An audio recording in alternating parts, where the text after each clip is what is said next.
Bienvenidos sean todos ustedes al seminario de lectura Cine Latinoamericano, el seminario correspondiente al mes de junio.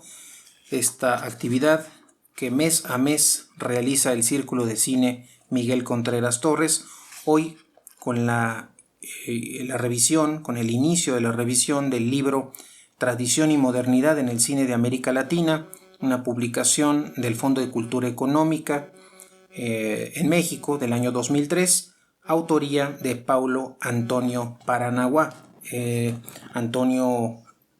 Paulo Antonio Paranaguá nació en Río de Janeiro en 1948. Es periodista, ensayista, investigador independiente. Ha desarrollado una historia comparada del cine en América Latina a través de publicaciones editadas a ambos lados del Atlántico.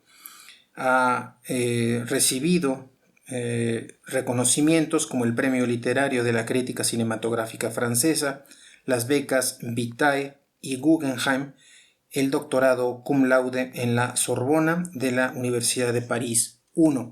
Vamos a iniciar el día de hoy la revisión en estas 15 sesiones que vamos a tener del seminario con la revisión de este libro. Hoy revisaremos el preámbulo y el capítulo primero titulado Deslindes. Aquí en este preámbulo el autor menciona que las nuevas tecnologías representan un desafío para la diversidad cultural y para el conocimiento. La multiplicación de soportes y canales no ha redundado en una mejor visibilidad de las diversas cinematografías, ni siquiera en una mayor accesibilidad de las películas de distintas procedencias. La diversificación de vectores ha desembocado en la concentración de contenidos y la antigua hegemonía de la producción norteamericana recobra una nueva dimensión, mientras las demás cinematografías tienden a una territorialización, es decir, están presentes en regiones muy determinadas, no compiten realmente con la producción hegemónica, coexisten en esferas paralelas. Con el apogeo de Hollywood, la tendencia es que una sola producción sea vista como universal y difundida realmente como tal, mientras las demás son expresiones locales. El nacionalismo y lo nacional adquieren así una nueva pátina de resistencia cultural cuando las naciones parecen mantener su vigor en el terreno simbólico, imaginario, mítico, religioso o étnico. Si bien los historiadores colaboran ocasionalmente en festivales, programas de televisión o programaciones de televisión, retrospectivas y otras manifestaciones, todas ellas responden a las leyes del mercado. En la página 10 menciona que aunque la historiografía integre las diversas dimensiones del fenómeno cinematográfico, el acceso a las películas sigue siendo percibido como el medio privilegiado de conocimiento. Para el investigador, el acceso a los filmes implica la disponibilidad para volver al mismo material cada que sea necesario. Si en la historiografía internacional los cines de América Latina son minorías oprimidas, en la memoria cinematográfica son minorías suprimidas. Habría que deslindar, dice el autor, aquí las corrientes dominantes de la historia y sus márgenes, los cánones y las excepciones. América Latina está al margen no solamente del mainstream cinematográfico como del historiográfico. Aunque la historiografía latinoamericana haya superado los 40 años, siendo desconocida por disciplinas afines, por los especialistas en comunicación, los docentes de idiomas y civilización, los historiadores en general. No cabe culpar a nadie, sino a los mismos estudios fílmicos demasiado endógenos y también autosuficientes. Tanto en América Latina como en Estados Unidos y Europa existe una especie de soberbia académica, cuando no de un llano nacionalismo excluyente y xenófobo. A veces el otro queda reducido a materia prima sin que merezca la consideración mínima de ver discutidos sus presupuestos y evaluaciones. La reactivación del diálogo entre esos tres focos regionales en los estudios latinoamericanos es una manera de mantener la originalidad de una relación cultural compleja y evitar las confrontaciones binarias. En la página 11 menciona que sin diálogo no hay conocimiento, pero también que sin instituciones adecuadas tampoco hay investigación con un mínimo de continuidad.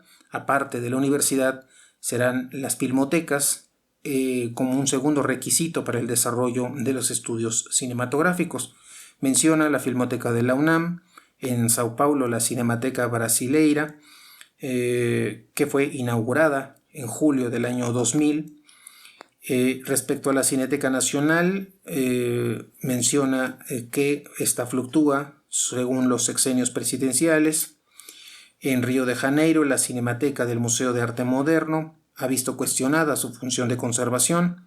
En Lima, La Paz, Bogotá y Barranquilla, La Habana, Montevideo o Caracas, faltan los recursos para conservar y valorizar las colecciones.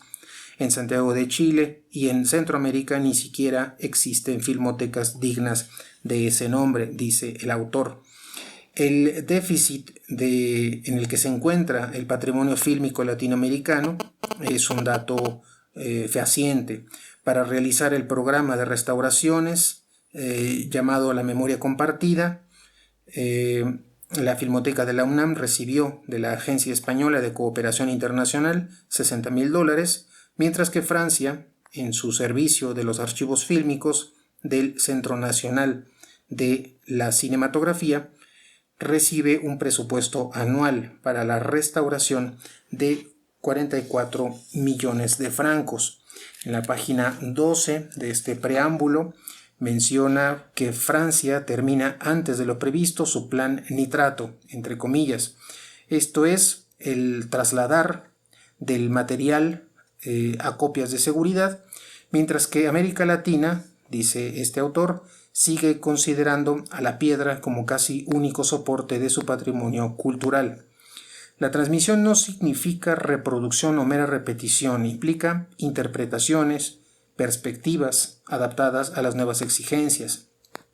Menciona que nuestro propósito o su propósito del autor en este libro no es actualizar el panorama cronológico del cine en América Latina, sino discutir los presupuestos de su evolución y exponer algunos nudos problemáticos.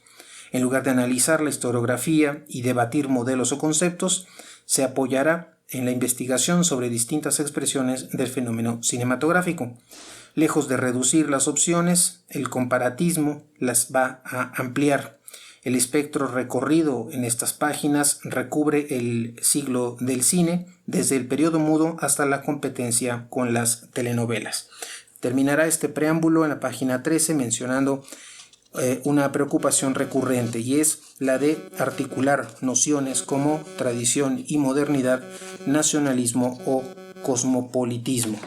Ahí termina este preámbulo y comenzamos la revisión del primer capítulo titulado Deslindes, página 15 de este libro de Paulo Antonio Paranaguá. En este capítulo Deslindes, el autor menciona que el cine latinoamericano no existe como plataforma de producción. La casi totalidad de los proyectos es nacional, incluso local, pero hay corrientes transnacionales y estrategias continentales, por lo menos desde el advenimiento del cine sonoro. La industria fílmica de México fue el principal fenómeno cinematográfico de América Latina en la primera mitad del siglo XX. En la segunda mitad lo será el Cinema Novo de Brasil. La injusticia mayor estriba en la subestimación de Argentina, tanto en su fase de industrialización como en su etapa de renovación. Y quizás la distancia explique la simplificación que termina por resumir la pluralidad del Cinema Novo a un solo nombre, Glauber Rocha. El cine español ha sido también víctima de una reducción, de un esquema reductivo, encarnado por Bardem o Berlanga, Saura y Almodóvar. El reduccionismo se aplica solo a cinematografías periféricas o dependientes, subordinadas y marginadas en la misma historiografía dominante. Menciona que la memoria cinematográfica sigue insensible a los cuestionamientos metodológicos y a los replanteos de la nueva historia. Mientras la vieja ambición enciclopédica busca caminos de renovación a través de la convergencia del trabajo colectivo y la pluralidad de enfoques, la vulgarización parece estrechar el horizonte en lugar de ampliarlo. La valoración circunstancial de tal o cual cine nacional disimula un presupuesto geopolítico también. En la página 16 menciona cómo en América Latina prevalece la visión nacional, la institucionalización voluntarista y también en buena medida ingenua del nuevo cine latinoamericano alrededor del Instituto Cubano del Arte e Industrias Cinematográficos y del Festival de La Habana, que han contribuido al amalgama. El bolivarismo naif de los cubanos y sus aliados no ha tenido mucha influencia sobre la literatura cinematográfica, con excepción de algunos académicos anglosajones. Dirá en la página 16 que América Latina solo adquiere sentido en una perspectiva comparatista, sin que el marco regional implique una homogeneización forzada o una subestimación de las diferencias. La historiografía latinoamericana se ha desarrollado casi enteramente dentro de un marco nacional, en parte porque copia los modelos dominantes que han sido importados de Europa. Antes y después de la Segunda Guerra Mundial, el nacionalismo se expresa también en el terreno del cine. En el caso de América Latina, la historiografía empieza a adquirir la autonomía de una disciplina a partir de 1959, cuando el populismo y el desarrollismo culminan en una fase de radicalización nacionalista simbolizada por la trayectoria política de Fidel Castro, el triunfo de la Revolución Cubana y su impacto en el continente. Primeros trabajos también van a salir a la luz en esta época del brasileño Alex Vianney, el argentino Domingo Di Núbila y el mexicano Emilio García Riera. El esquema aplicado por estos investigadores oscila entre dos modelos. Uno es el de un desarrollo de la cinematografía nacional equiparado a la producción local, sometido a la presión de las importaciones de Hollywood dominantes en el mercado.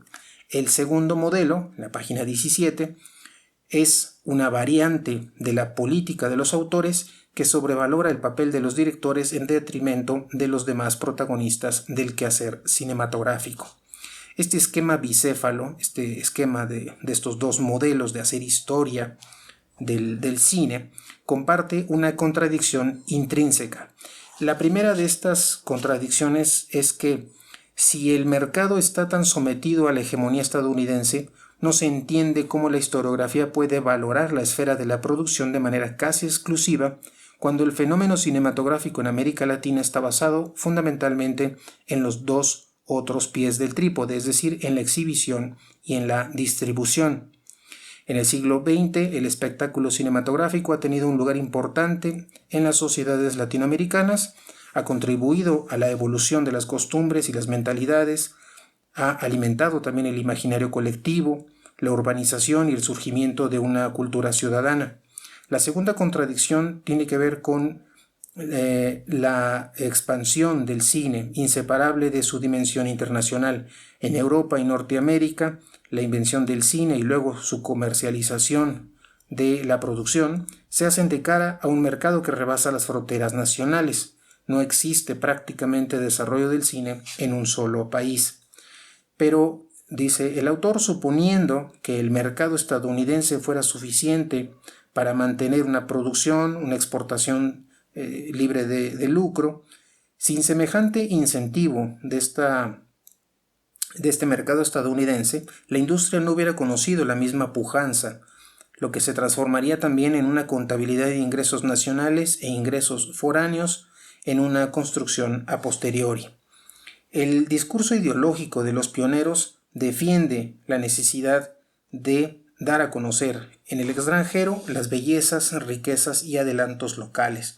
Las películas, sobre todo también en la fotografía del siglo XIX, comparte el espíritu de las exposiciones universales. Enseguida van a encontrar en la consolidación de las salas de exhibición un ámbito propio y duradero. Los primeros camarógrafos latinoamericanos fueron también los primeros importadores, sin que existiera en esta doble actividad la menor contradicción. Esto lo menciona en la página 18. Tanto la producción documental o de la producción de noticieros, como las primeras incursiones en la ficción, se inspiran precisamente en los modelos foráneos con la esperanza de participar en esta circulación internacional de imágenes que era muy incipiente. Así como la naturaleza de la imagen es polisémica, el cine es esencialmente cosmopolita. Una historia comparada, dice el autor, favorece articulaciones novedosas y fértiles, aparte de evitar las trampas del nacionalismo. Articular creación, producción, mercado, economía, sociedad, mentalidades, política, instituciones, supone evitar el mero paralelismo. La historia del cine primitivo en América Latina va a mostrar lazos estrechos con la fotografía. El cine posee vínculos con los sucesivos medios de comunicación, por ejemplo, con la prensa escrita e ilustrada, la radio, la televisión. El desarrollo del cine sonoro comparte también con la radiodifusión géneros, estrellas y profesionales. Las películas reprodujeron aspectos significativos del teatro de variedades, del género chico o criollo, del espectáculo musical. Los lazos entre la literatura y el cine han servido para legitimar a los medios, esto en los medios académicos. La música en las pantallas encierra también una riqueza mucho mayor. Propone una historia comparada entre los diversos países de América Latina. En la página 19 menciona que desde la introducción de los inventos de Edison y Lumière, el cine es una importación, es decir, es algo que viene de fuera, desde fuera. La organización de la distribución, la estructuración del mercado supera las fronteras. En Centroamérica, lo permanente, la base de la actividad, está condicionado por la hegemonía de la producción extranjera, primero europea y luego norteamericana. Si no todos han sido productores, todos los países han sido consumidores. Cuando surge una producción nacional importante, se exporta a los demás países del hemisferio. Los estudios de Buenos Aires y México ejercen su influencia en otros muchos países: Perú, Chile, Venezuela, Cuba. Después de la Segunda Guerra Mundial, la cultura cinematográfica se desarrolla en sincronía con influjos venidos desde fuera, por ejemplo, el neorrealismo italiano, la crítica francesa, el documental anglosajón. El impacto del neorrealismo puede parecer una vicisitud personal de tal o cual cineasta. Si rastreamos el debate en torno al neorrealismo en Argentina, Uruguay, Brasil, Colombia, Cuba y México, podríamos también en ese sentido hablar de un neorrealismo latinoamericano. En la página 20 menciona cómo los estudios de los géneros también requieren un enfoque comparatista, porque el melodrama tiene varias fuentes que nos llegaron de fuera: la literatura y el teatro europeos del siglo XIX, el cine italiano de principios del siglo XX, el melodrama de Hollywood, que sirve de matriz narrativa para los estudios de Buenos Aires y México, el radioteatro, la radionovela, el folletín popular, la fotonovela, la novela rosa, el tango y el bolero también serán otras influencias importantes. La especificidad del género en los diversos países de América Latina supone una comparación con los modelos de referencia y parámetros afines. El melodrama latinoamericano muestra lo enredada y compleja que resulta la madeja del mimetismo y la originalidad. México y Argentina no se limitan a copiar géneros, sino que los, entre comillas, los nacionalizan, los adaptan e integran a otros ingredientes, respetando los códigos narrativos. La música va a ser un factor de aclimatación, de transculturación, implica una absorción de la cultura de la canción popular. En particular, en Argentina y en México, el género adquiere características propias: clima, ambientes connotados, estereotipos, mecanismos de identificación y sobredeterminaciones psicológicas distintas. Uno de los desafíos, apunta el autor, la página 20, es el que tiene que ver con el enfoque latinoamericano de la periodización. La UNESCO intentó impulsar la elaboración colectiva de una historia general del cine. Los historiadores se encontraron con problemas porque las opciones monográficas proponen periodizaciones pertinentes que no coinciden con la de otros enfoques. En la página 21 dirá que los historiadores del cine no son los únicos que han adoptado una visión cíclica al privilegiar la discontinuidad productiva. En el caso de América Latina, para el autor debería prevalecer la identificación de las principales mutaciones sufridas por el consumo del cine, incluyendo los altibajos de la producción nacional como parte de un cambio de actitud y diferenciación del público. En el cine mudo vamos a encontrarnos con una primera fase de introducción de la nueva invención, caracterizada por la proyección en locales precarios junto a otras atracciones y el nomadismo. En vísperas de la Primera Guerra Mundial y durante el conflicto hay una consolidación de la exhibición y una primera expansión de la producción. En la década de los 20, el nuevo auge del comercio del cine coincide con la penetración norteamericana. A la sombra de Hollywood, apenas la producción local de noticieros alcanza cierta estabilidad, mientras que la ficción permanece en un prolongado estado de artesanato. La transición al sonoro recubre una fase de tanteos y adaptación, incluyendo la producción norteamericana en español.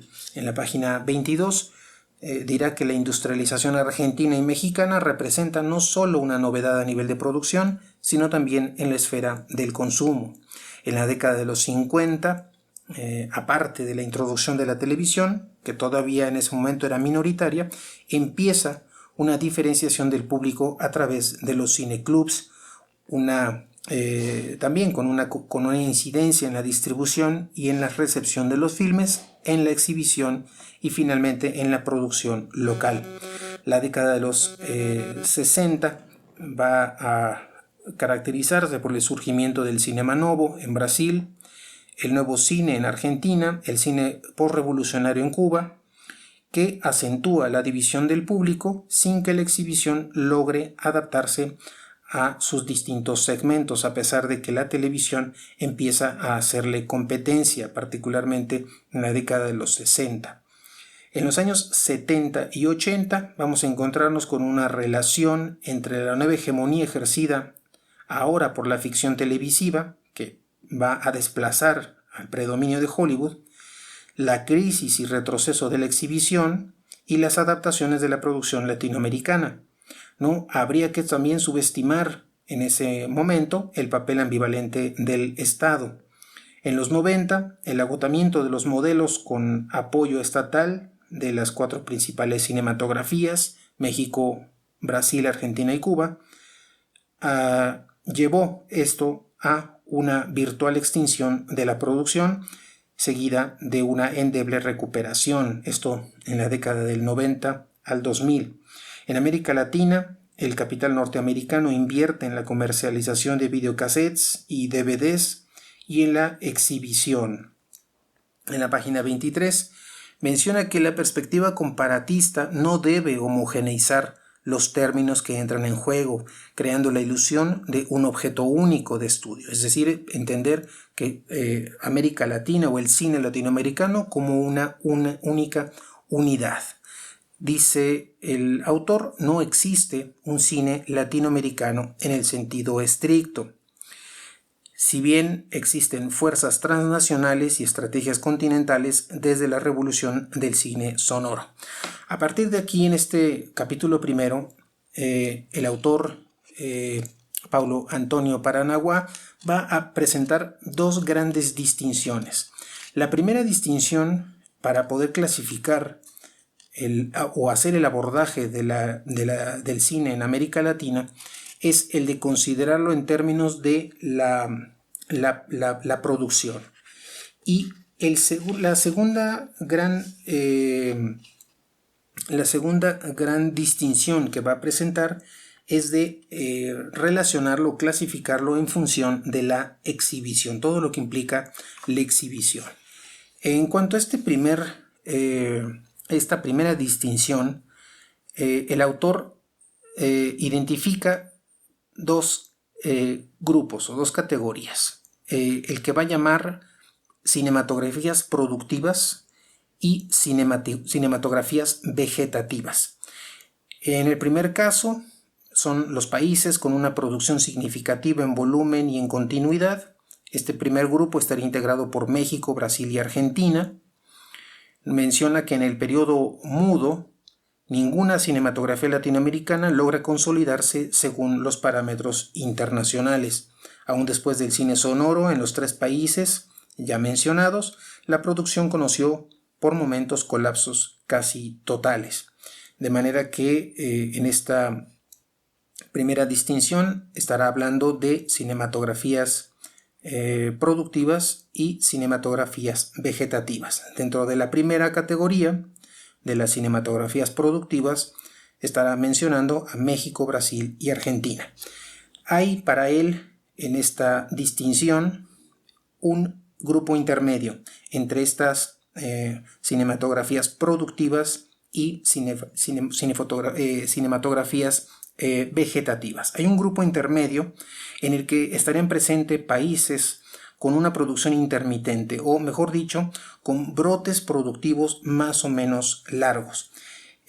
Habla del cine cubano por revolucionario, también habla de un grupo intermedio o intermitente en el que podríamos mencionar a Venezuela, Perú y Colombia, tal vez Chile también dentro de estas categorías, en la que los mecanismos proteccionistas vigentes a partir de los 70 favorecieron un despliegue o un despegue más bien de la producción. En la página 24 va a abordar la segunda de estas categorías dentro de esta distinción y habla de las cinematografías vegetativas. En esto va a incluir a los 7 países de Centroamérica: Guatemala, Belice, El Salvador, Honduras, Nicaragua, Costa Rica y Panamá. Las islas del Caribe, o sea, con la excepción de Cuba, Jamaica, Haití y República Dominicana, Puerto Rico, las Antillas Francesas y también Guyana, Surinam, Guyana Francesa, Ecuador, Bolivia, Paraguay y Uruguay. Menciona que los 3 grupos deslindados son absolutamente heterogéneos.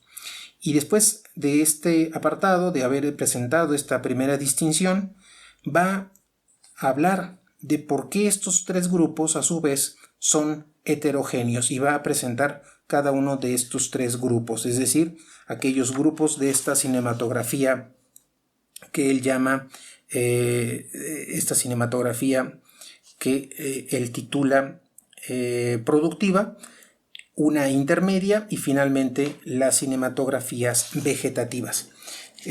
Mencionará que el cine mexicano de la llamada época de oro fue el único con una estrategia de exportación que incluyó la formación de distribuidoras internacionales y la creación de una red de salas de exhibición en el exterior.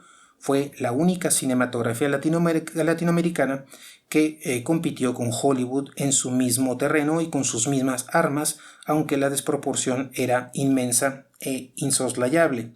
En cuanto al primer grupo, es decir, a estas cinematografías productivas, va ahora el autor a hablar de estos procesos heterogéneos de este mismo grupo. Dice que la capacidad productiva de este primer grupo es el principal discriminante de los 3 mencionados. Su capacidad productiva es como el criterio que Paranaguá va a proponer. Dirá, sin embargo, que la heterogeneidad del primero no se limita a la potencia respectiva de cada país. Tal vez el desfase entre las 3 cinematografías mayores y su distinta inserción en el marco sociocultural sea aún más pertinente.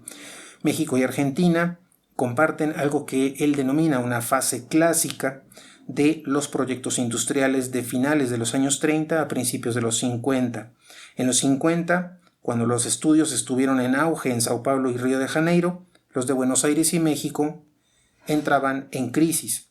En los 60, Argentina y Brasil van a presentar una renovación de la producción, mientras que en México las aperturas permanecían marginales, a pesar de la realización de los 2 concursos de cine experimental en 1965 y 1967. En la página 25 dirá que al final del siglo XX los 3 países compitieron en dos disímiles, mezclando en dosis disímiles un academicismo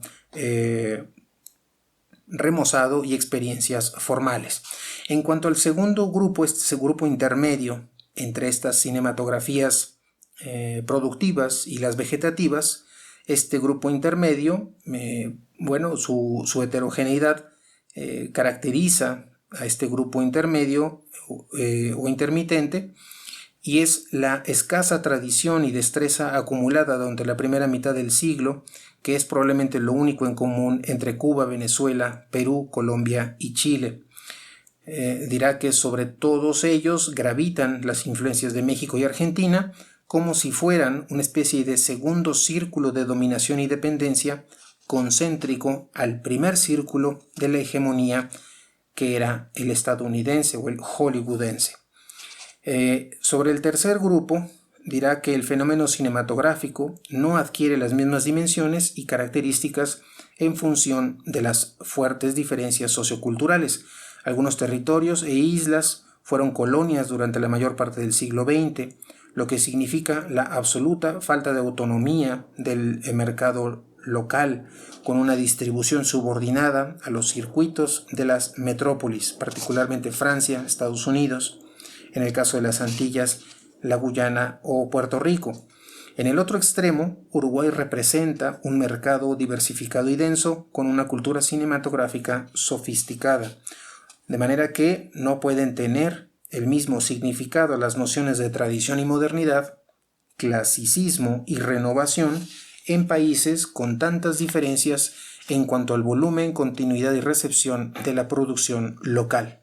En la página 26 menciona que la modernidad tiene un sentido distinto a principios del siglo y en la década de los 60, cuando era sinónimo de renovación formal. La novedad en ciertos casos radica en el mismo hecho de producir en un marco desprovisto de tradición. En el periodo mudo, por ejemplo, cuando el cine en su conjunto era uno de los rasgos de modernidad en sí mismo, la innovación está en la voluntad de romper con el círculo vicioso de la discontinuidad.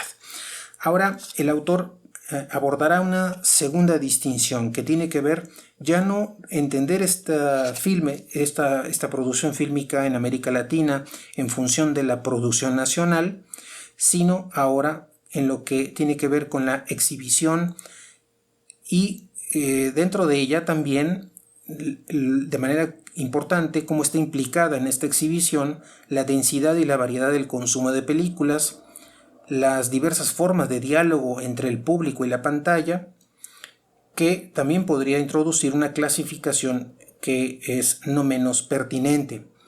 De manera que esta segunda distinción tiene que ver con la exhibición y lo abordará también en tres grandes grupos.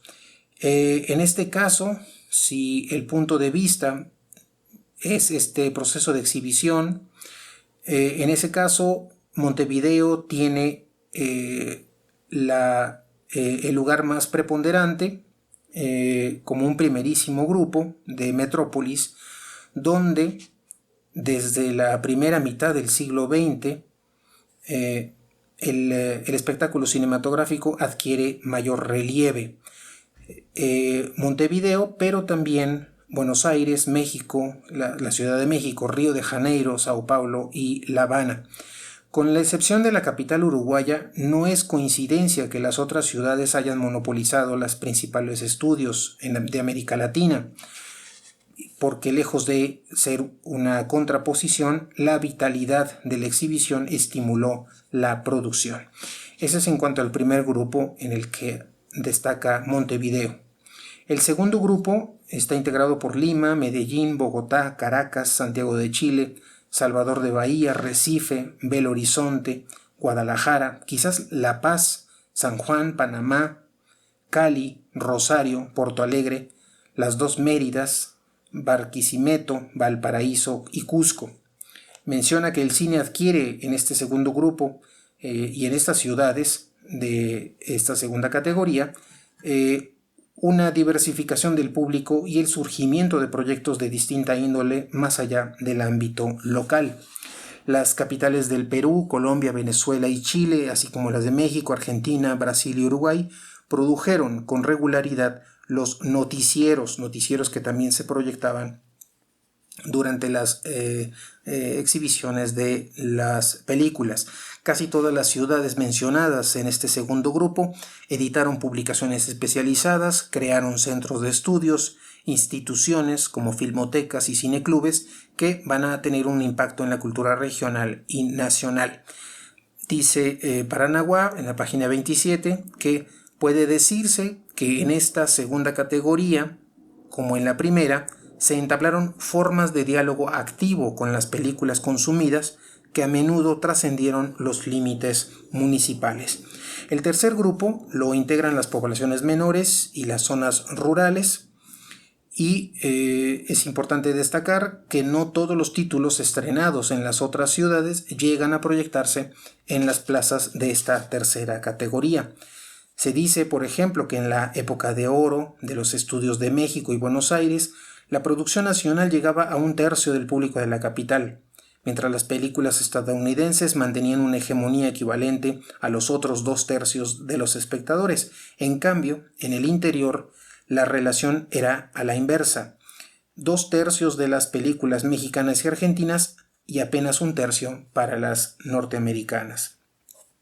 Resulta difícil, dice Paranaguá, trazar la frontera entre el mercado del primer tipo, es decir, el primero capitalino, fuertemente urbano, y el del segundo tipo, suburbano, provinciano o rural.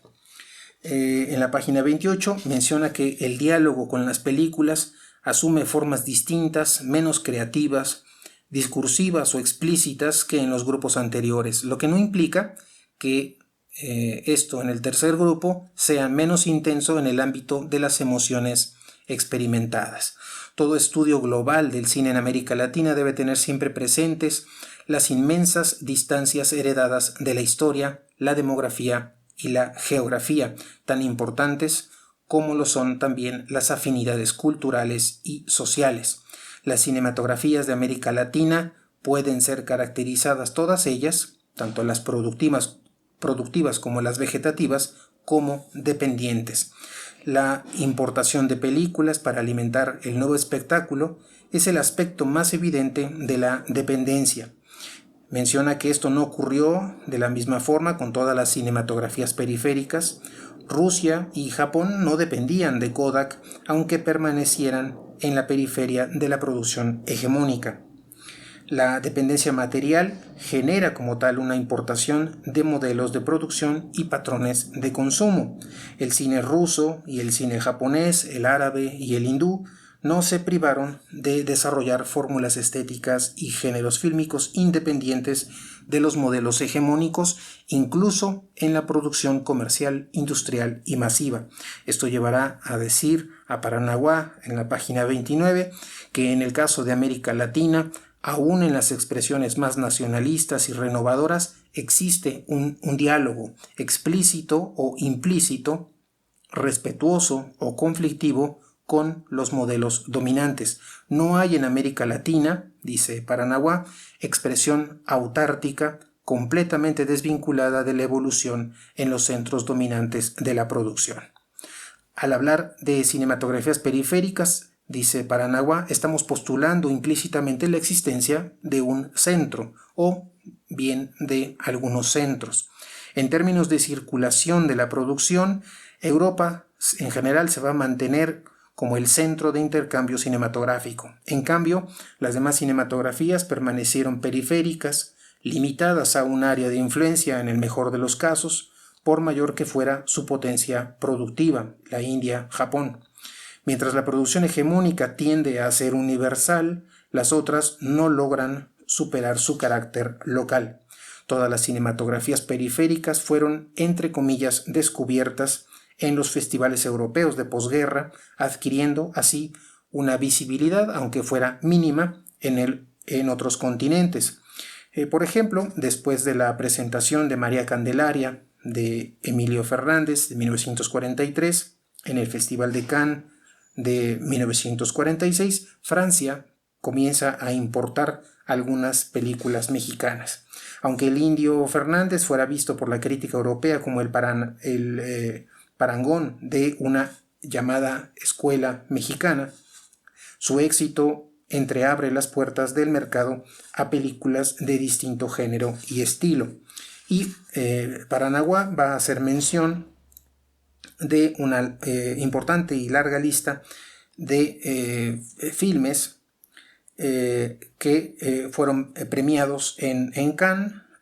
Habla de Pueblerina, Los Olvidados, La Balandra Isabel llegó esta tarde, Subida al cielo, O Cangaceiro, La Red, Raíces, también el filme Araya, Nazarín, La Joven, Macario, La Mano en la Trampa, O Pagador de Promesas, El Ángel Exterminador, Vidas Secas, Tarahumara, Dragao da Maldade contra O Santo Guerreiro, y en el caso de Venecia fueron galardonadas Allá en el Rancho Grande, La Perla, La Malquerida, Las Aguas Bajan Turbias, Santuario, Ciña Moza, Torero, Piel de Verano, Los Inundados, Simón del Desierto, La Primera Carga al Machete, Jaguar Malcú, entre otras, limitándonos a las películas de los años 50 y 60. Menciona ya para finalizar el capítulo primero, titulado Deslindes, en la página 30, que la palabra subdesarrollo ha sido reemplazada por otros términos que parecieran tener en común la búsqueda del eufemismo más aséptico e indoloro. Recupera en un texto clásico de Paulo Emilio Sales Gómez, que fue publicado en 1973, de quien Paranaguá rescata la idea de que las cinematografías latinoamericanas se caracterizan por el subdesarrollo, un círculo vicioso al que parecen condenadas sin que los momentos de bonanza logren instaurar un círculo virtuoso. Tal diagnóstico, dice Paranaguá, corresponde a una fase en que se pretendían encontrar respuestas en medidas proteccionistas de tipo, entre comillas, cuota de pantalla o, también entre comillas, reserva de mercado. En la página 31 finaliza el capítulo diciendo que ni en teoría ni en la práctica se intentaba contener o limitar la distribución de películas extranjeras, sino que se creaba un reducido espacio para la competencia o al menos una coexistencia en esferas paralelas. Hasta aquí el capítulo primero, el preámbulo y el capítulo primero, Deslindes, de este libro titulado Tradición y Modernidad en el Cine de América Latina, de Paulo Antonio Paranaguá, una publicación del Fondo de Cultura Económica, publicado en México en el año 2003. Bien, hasta aquí nuestra primera sesión del Seminario de Lectura Cine Latinoamericano y los invito a escucharme el día de mañana a las 8 de la noche para continuar con la segunda sesión de este Seminario de Lectura. Mientras tanto, que tengan una excelente noche y hasta el día de mañana.